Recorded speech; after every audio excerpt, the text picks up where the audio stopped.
have a motion and a second to sign the letter of intent, which is just the intention to go forward. You want to take a vote on that? Charles? Yes. Fran? Abstain. Rusty? Yes. Ron? Yes. Laura? Yes. And yes. All right, just a second, sign it.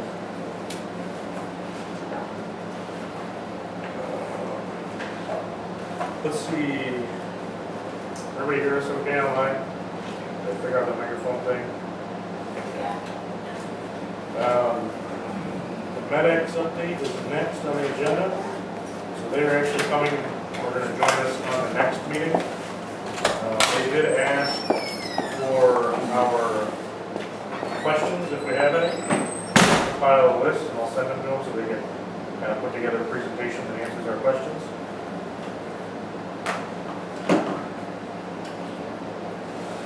I talked to them today. They're very willing to join our next meetings. The woman we normally deal with is on vacation, so she called us today. So anyway. Hey, Mike, I have a question for you. Who is that? I don't know if Jackie and Cindy have time to stay on the whole meeting, but now that Dave is in, Oh, do you yeah. want to just bring that back up Circle really back. quick? The solar, Delaware River Solar. what was our status of that before COVID? So we, Can I ask if they identify who they are when they're speaking? Oh, yeah, that's We have no idea. I mean, I know her voice. but Got I on a don't projector, know. so. I don't recall, I think where we were was I was looking at whether or not municipalities would need to go out for competitive procurement of that, and then the COVID-19 thing.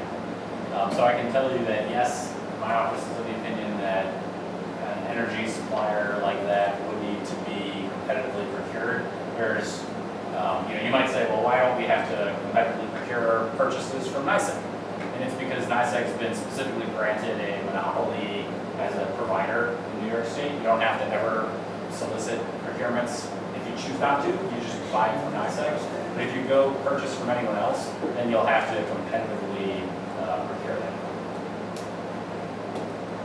Are there other solar providers here in Toledo? Yeah. So with Delaware River Solar, since, Cindy, please correct me if I'm wrong, because I'm not the expert here, but I know that the energy still comes from NICEAG. Correct, Cindy? Correct. So you're not changing your energy provider, it's just changing, NICEAG has basically a setup on the solar project that's feeding the solar farm. Correct, and the one thing I was going to clarify, and I don't know who usually does this, whether it's Mike or Nate or somebody maybe in your business office, but I want to make sure that you appreciate that Delaware River Solar is not an alternative energy supplier, also known as an ESCO. And often those ESCO contracts are bid out because you're looking for the best price. With Delaware River Solar, there is no other best price. We are offering a discount on the rate that you pay NICEAG. You can also opt to have an alternative energy provider as your supply. But that would not change your ability to participate in Delaware River Solar. And I know that every time I explain this to folks that are familiar with community solar, that sounds very strange. But I assure you, we have a lot of customers that have an alternative supply carrier that they have bid out, and they are also getting community solar credits on their NICEAG bills as well. It's the community solar piece is a totally separate program. Yeah, so like even with WBO, the only reason I can even talk about this remotely is because WBO has signed up for this. I'm still a NICEAG customer. So like we got the power outages these last couple of weeks. I still called NICEAG and said, hey, my power's out, and it's coming back on again. So it's not a different energy company, it's still NICEAG. Right, and I can say, I think when I looked at the agreement, I mean, I hear what you're saying, the energy all comes from NICEAG, but as I recall when I looked at the agreement, maybe I'll have to look at it again, or maybe you can point me to some different language in it, but effectively, I mean, you folks have a solar field, you're producing energy, you sell it to NICEAG, or NICEAG, due to the arrangements of tax credits and whatever, you're able to kind of arbitrage that and offer a discount to the village as a result of that. But if I recall correctly, the village is effectively agreeing to purchase from you all of the energy that you produce, and then due to the remote net metering arrangements, the village would be able to get the credit of that applied to the village's account. Effectively, that's a purchase of energy that the village is going through. I know when you take 1,000, steps back, it looks like a discount program, but effectively the village is purchasing the power from you and gaining the benefit of those credits. And that's not inaccurate, Nate, so, I think it probably depends on whether, you and the village have a statute that requires you to bid it out. I can tell you that we have quite a few municipalities already that are customers, and they have not gone through an RFP process. But that doesn't necessarily mean that, you guys wouldn't feel that was necessary. Right, and to touch on that, I'm certainly also aware that a lot of towns in other places in the state haven't gone through a competitive process on this. And frankly, I think it's because the energy regulatory scheme changed only within the past 10, 15 years. Prior to that period of time, it was only NICEAG. Nobody ever had to competitively procure it because you couldn't. And then once they deregulated the energy supply market, many people still stuck with NICEAG and never thought about going out to procure it. It's only within the past 5, 7 years that other energy suppliers have been making a pretty big push into New York State, that these community choice aggregates or the community solar opportunities have come up. And so this issue of needing to competitively procure energy supply is relatively new. And I think because, at least this is my opinion anyway, because the default has always been, it's energy, we don't have to procure that. People are just doing it. But when we were asked to look at this specifically because of this particular project, my office was able to find some comptroller opinions that we believe point to needing to competitively procure this. And it's not hard to do it. You just put a notice out, public bid, we're interested in procuring energy from a source. They must utilize solar metering credits, whatever the phrasing is, the type of program that we're interested in. And then 5 days later, we open any bids. And I'm sure Delaware River's bid would come in as a 5% or 10%, whatever the number is, discount. So it's not a big hurdle to cross. I think it's relatively easy. It's just something that I think would need to be done to tighten it up. Do you know how long that process will take for this all to be basically documented and sent out? And how long is the total process usually take or something like this? Well, by law, there's a minimum of 5 days between publication of a notice that bids are being solicited and then opening of the bids. The big piece of time would just be the mayor or the clerk's office putting the bid specification together. And that might be something that you folks can help us with, creating a language to make sure that it's appropriate for the type of program that the village is interested in. And then once the mayor is on board with the language of that, the mayor can just have it published. It's nothing actually, like the board doesn't need to vote to go out to bid on something. Because it's only just a solicitation, and then once the offers are in, then the board will vote to actually choose one of them if it chose. Okay, thank you for that clarification. Is there any more questions about that? Start researching that. It's such a good deal. You save some money. So Mike, as I said, I'll send you a final document right now. So Okay. when you look at your email, you might have a couple previous versions. Just use the one that I sent sometime after 7:45. Okay, no problem. All right, thanks. Thanks, guys. Have a good night, everyone. You too. Take care, great night, stay safe. You too. All right, thank you. All right, our next item is department department head reports. So we'll start with Rob. Yeah, no, Nate had sent out information to me about the re-chassis for 2018. I wish we could say that we could even mimic that in the slightest, but we can't. And due to the fact that we've had major complications in having ambulance services up and running, I am postponing giving that to you guys for a couple of weeks because it's very in-depth and detailed and we don't want to make mistakes. So we're going to hopefully have it for you for the next meeting. Robin, I think the Chief Gavin, former Chief Gavin, utilized one of the ambulance manufacturers to help. We are. We're working together, but he as well as us have been stretched to the max and this, getting deliveries made and stuff. So in order to get ourselves all together, it hasn't been fun for the past few weeks. So. Yep, I understand everybody's busy for sure. Okay, as you know, we were literally down to zilch ambulances. But Jeff Dorado from DCI saved the day again. We had taken 3-2 over to get 3-3 over, even I do it, over to Al because we had no sirens and we had no lights. He tried for as far as he could get, and I didn't want things being taken off of the other ambulances over here and causing electrical issues worse. So we brought it back, and I got a hold of Jeff Dorado, and he had one of his servicemen actually come to the bay and was able to solve those problems, which would have normally been another 2-3 days without an ambulance. They came right to the station and were able to get that up and running.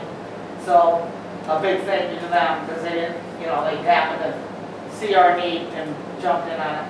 That's great. Also, Matt Pitcher from Simmons Rockwell. I mean, you couldn't ask for a better turnaround in 8 days from getting the ambulance, the motor. Now all we have to do is cross our fingers, toes, everything that the transmission doesn't go now that we've got that. And at this point in my life with these ambulances, you just catch it and go.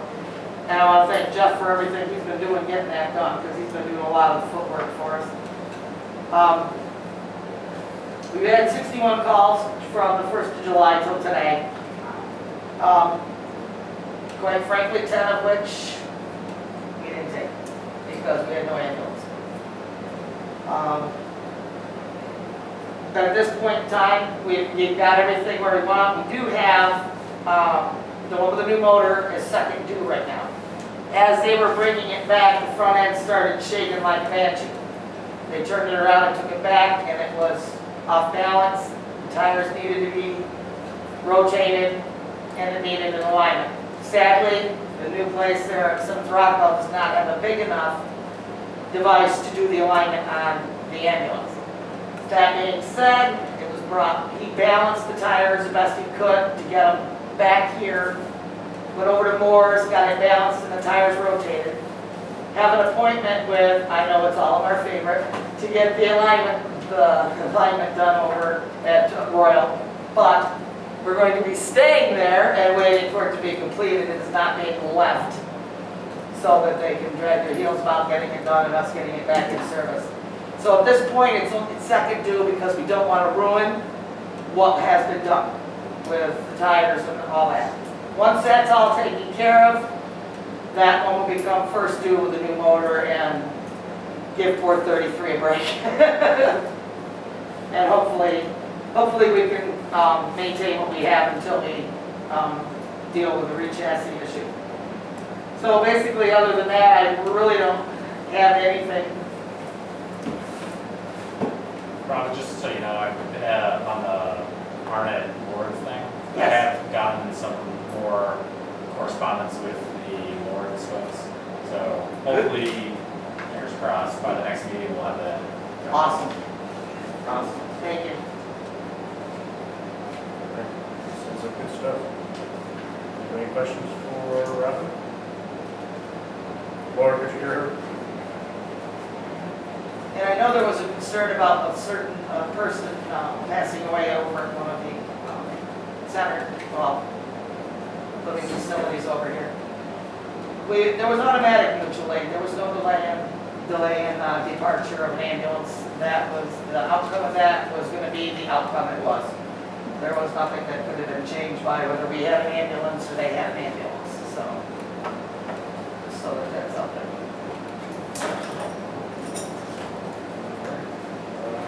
Jim? I don't have much, any update on the roof? Jeff, you're on. Weekly question. Yeah. Yeah, they have a roof, he's shaking his head. Smoking a cigar.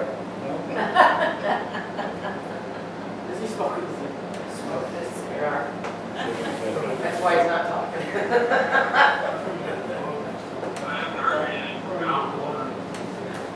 Alright, can we check with them and see what's going on?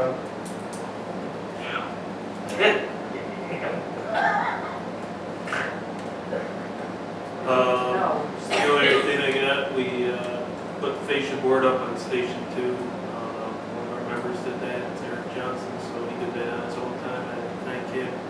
Gutters will be installed hopefully by Friday in Station 2. We had water running into the electrical panel due to the fascia being rotted, so that's being fixed. 851 was over for service at Peterbilt. EAC stopped working, found out a couple wires burned up, so that's been repaired. Other than that, it's been blood in there.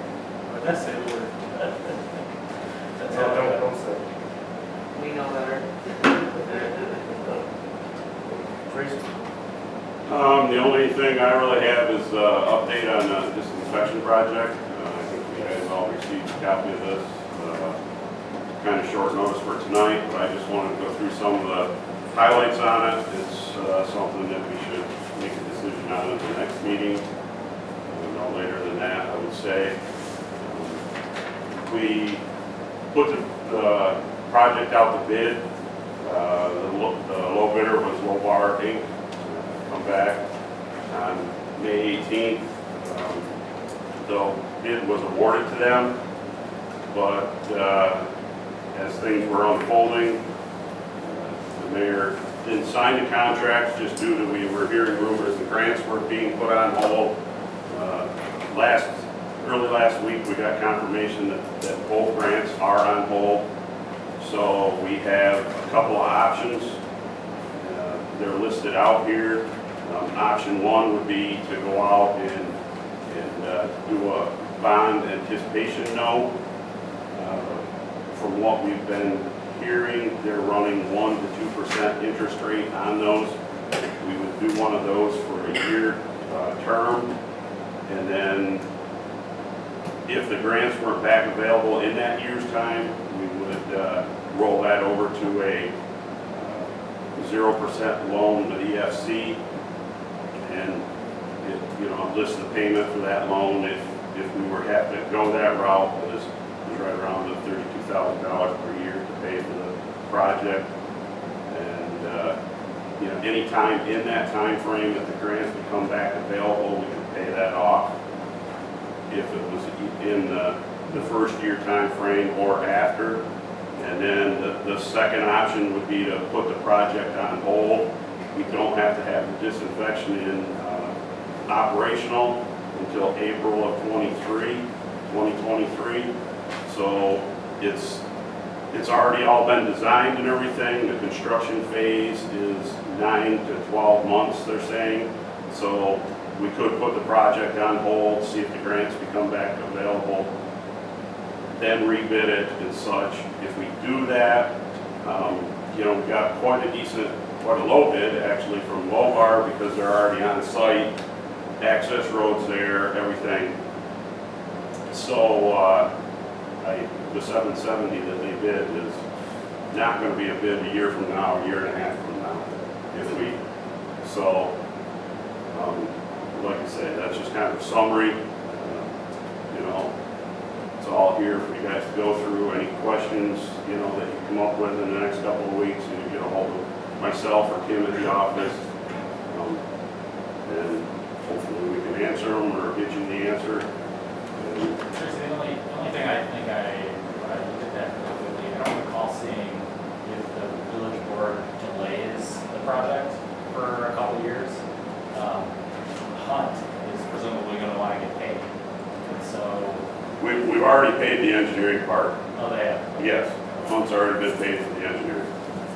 So that's taken care of. It's just supposed to be reimbursed with this, but Rusty? So Lobar is on site now. When, if we decided to do the 1 year, when would Lobar be able to start working on this effective? they've already got some materials on site for the bypass and everything. They already figured things would be signed, taken care of, and they already intended on having concrete in the ground. So they're ready to, if we approve something, they're ready to go on this. Absolutely. We do anything to do with the bond, like, what's our steps for the bond? Well, we have to look back at the underlying authorization for the project because I think the village was always anticipating having a grant handle costs. I'm not sure if the village ever authorized the borrowing for it. Right. So we'd have to double check that. If you haven't authorized the bonding, then you're going to need to get bond counsel involved and go through the process for that.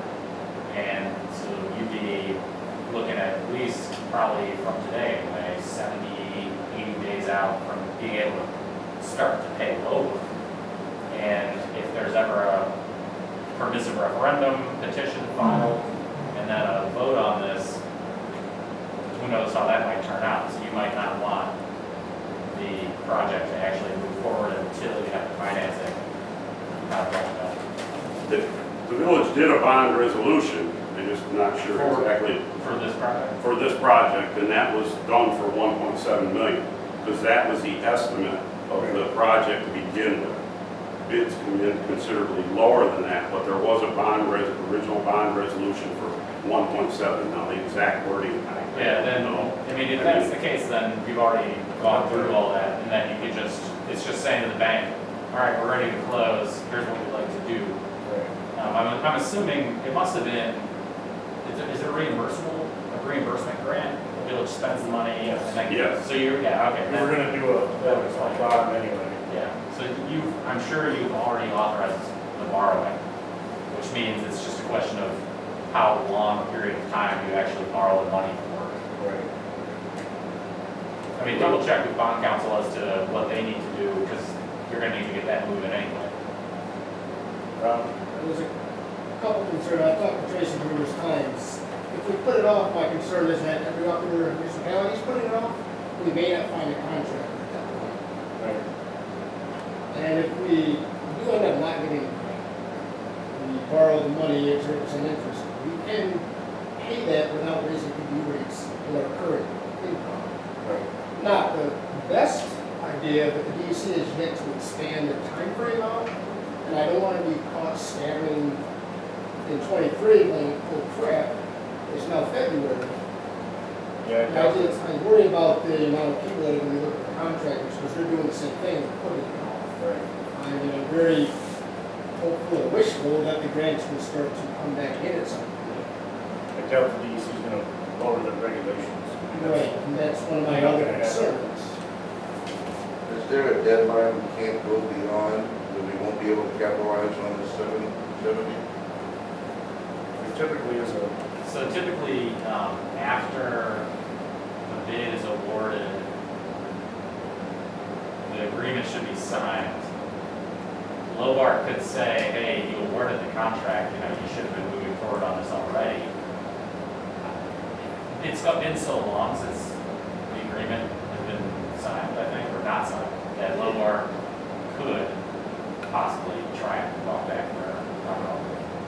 I mean, so I think there is a sense of urgency to simply move forward with the project if that's what you're going to do. I talked to Tracy further, one of the other concerns is if we wait, now we have to pay extra fees for pumping the concrete through the tunnel, rather than using the access road. Or we can rebuild the access road at a cost of about 80, 90,000, somewhere in that area. That's what was in the bid of phase 2. Right. I mean, Lobar is willing to use that access road as of now, and so isn't the concrete road. So that's another thing to consider. I believe it was an extra 10 to 15,000 to pump it. The one contractor had 10,000 in, and the other contractor had 24,000 in their bids. If the access road wasn't there, to pump concrete through the tunnel and into the site. So, These are just other nuances to this. Right, plus all the other equipment that get in there now, they can't get in there. Right. Tunnel, you know. right, they might have to bring in undersized equipment that's gonna take longer and stuff to do the job if the access road isn't there. Thus far, Lobar's been very agreeable to not maintain that road, because, every time it rains, it washes out. Right. That's just something that we need to consider. Yeah. Rusty? So just want to make sure I understand about the bond resolution and about the potential of the grant. If we go forward with this based on we already have a bond resolution, then the grant shows back up again, we will be able to take advantage of that after the fact. Just want to make sure that That was always the original plan. And that was- Reimbursement plan. so they were going to do that. So we were gonna have to borrow the money and then to pay Lobar and then other contractors. And I think relevant to Rusty's question would be the grant's been applied for, it's been awarded. Yes. It's just that the state has said, we're not sure if we're gonna disperse grant funding in this particular cycle for already approved projects. Right. As far as I know, it's just on hold at this point, Right. correct? Yeah, it's That's on what hold. we're being told. It hasn't been Once the pulled. state gets the money, they'll give us the It's grant. already That's the- awarded and we signed the agreements and then they just said, we're not giving you money right now. Unfortunately, one way or the other, the job has to be done. Right. I think to Tracy's point, putting in the numbers for what it would look like if the grant doesn't come through, I mean, that's the worst case scenario, and that's how you should probably be thinking, just in case. I mean, fingers crossed it doesn't happen, if it does, Yes, I mean, according to what we figured, we can absorb it, it wouldn't be ideal, but it wouldn't affect the ED rates at this time. I don't see it unless, God forbid, this goes on for another couple of years, or certain things out of our control, unfortunately. And of course, we're always hopeful of being able to process a bunch of new. Well, yeah, hopefully we keep getting into the hauling. And like you Yes. Right, said, as phase 2 comes online, we're hoping to get in more haulers and that helps everything. increase That's things our- here, but That's what we're hoping. So is there an interest rate just for how long? 30 years. Yeah, it's 0% to 30 years. the project has So what- already been approved for the hardship, 0%, everything is, if that's what. Are there things, are there things we don't have right now in front of us? Are there some things that we need to double check on, make sure of before we take any action? We were ready to sign a while ago, I would imagine not. It was approved to be signed back in May. Yeah. We just held off, just to be on the safe side. So we're sitting on the mayor's desk to decide. I'm half talking to Nate too. Are there any little tricks and whistles that we? I mean, the only thing would be whether the bonding resolution is in place, and it sounds like it is. I mean, and that would make sense because it's a reimbursement grant. So that's a trick and whistle. That's something we want to make sure of. Just checking the things we got to make sure of. Would we have to reword that 1.7 million to the actual cost, or do we just bond the 1.7 million, which we don't need? Well, I think, I mean, how much did all the bids come in at? Or what was the total project cost? The total project is like $950 now, because the low bar bid was $770. We've already paid $54 for the engineering, and we got another $113,000 for the construction management and special inspections and municipal solutions, working with the finance and the. So the village is authorized well in excess of that in justifiable reliance on the initial cost estimate. It's just that costs have come in much lower than anticipated. So there's no need to revise the total dollar. I just wanted to make sure we didn't borrow more than we had to. And you can always borrow less than you've authorized. Rusty? And how many hundreds of thousands do we have to pay to have an inspector on site for? Yeah. Just check. Yeah. Okay. Only 100,000. Yeah. Laura, are you up shaking her head. I'm hearing you guys. Sounds good. I heard, I appreciate the, project update that Tracy prepared. And so what I'm hearing is that, like, we'll bring it up at the next meeting, and it sounds like we're choosing option one, probably. You just go out and push for it. you can approve We're it. gonna be voting on tonight. Good. Or make a Good. proposition. It's up to you guys. I would rather not wait to see what happens, I mean, it's gotta be done regardless. Right. And I'm hoping that if we play ball with the state, we can play ball back. I hope. Laura, you still there? She's still there. Yeah. So as I spoke to you earlier today, and then generally how I feel about these things, I don't like to have $1 million thing come show up at the board and 5 minutes later we're going to vote on it. That doesn't sit well with me. Although I am tempted here now to do this after some more speaking with the attorney, with Tracy, as much as I would generally like to hold off on these things, I am tempted to not hold off on this. What do you think about that? Okay, go ahead, make a motion, Rusty. Oh my God. We're going to let Ron do that. I would like to make a motion that we accept option one. Do I need to read the option? Yeah. I mean, the document's going to be part of the minutes, so it's option one in the report presented by. That's exactly what I said. Doesn't matter if you read it right, you're going to get it wrong. That is my motion. Just copy that. Option one, Ron. Second, I'll say that. Charles, okay. Any other discussion about that? Let's take a vote. Charles? Yes. Fran? Yes. Rusty? Yes. Ron? Yes. Laura? Yes. And yes.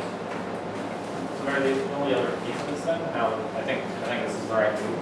We'll start deciding the contract. Talk to bond council, just to make sure Yeah, but first. that option one is exactly, you know, How we had it. yeah. Absolutely. That's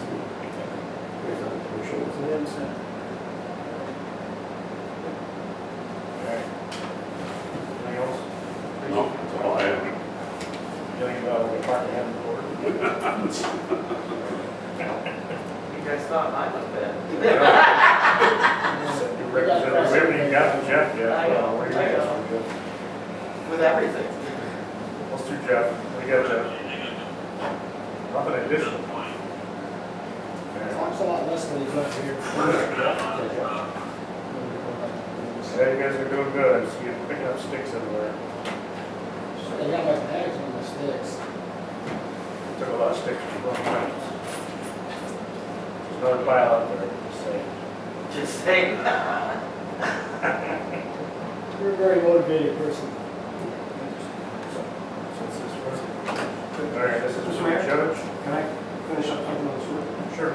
So, did we in this thing, because I don't need to say it exactly, approve, assuming that the bond is in order and stuff, for you to sign that contract with Goldar? Did we do that? I don't know if we did that or not. Yeah, I mean, the board's already approved, maybe to sign it. Right. It's just that it's been on hold and now the mayor's asked. Tell them to do it. Okay. Just making sure that's- Put the sticks down and sign it. Let's not go to my home. How's that? That's how you Stop get things crashing. back. No, send it back. So our next thing is a grant application for the judge, right? We do this every year. KCAP Yeah, it's called resolution. Justice Court Assistant Program. Did we have this paper on issue? It's been sitting around for a month. What it is, he applies every year for Trying to buy security, security cameras. and it's through the Justice Court Assistant Program. So he just needs an authorized resolution from the board so he can go forward and apply for the grant. Doesn't mean he has it. I move that we allow the judge to apply for the JCAP grant. Is that I say is that that. enough? Okay. Is that clear enough? All right. We have a vote on that, Charles? Yes. Brandon? Yes. Rusty? Yes. Ron? Yes. Laura? Yes. And yes. Just sign see, you got some transfers, we put them on hold last week so you can look at them. All they are is, certain times during the year, we just balance up everybody's account so that at the end of the year, they don't think they have more money than they really do. So just keeps everything in balance, and I don't believe EMS even has any transfers. Did everybody get the, Rusty? As usual, I always ask, Mr. Mayor, if you do the financials, you look this over, it's satisfactory to you?